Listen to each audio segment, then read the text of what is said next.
In JavaScript, the equal sign is an assignment operator. This sounds more confusing than it is. It just means that the value of the left operand is equal to the right operand.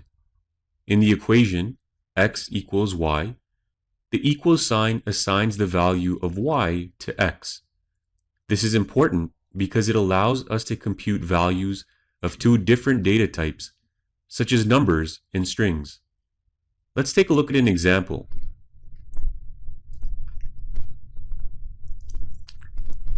In this JavaScript code, we're adding a numerical value with a text string.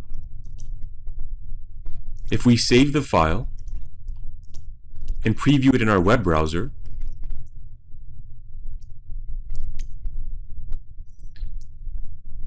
we can see that the numerical value 30 is attached to the text string hats.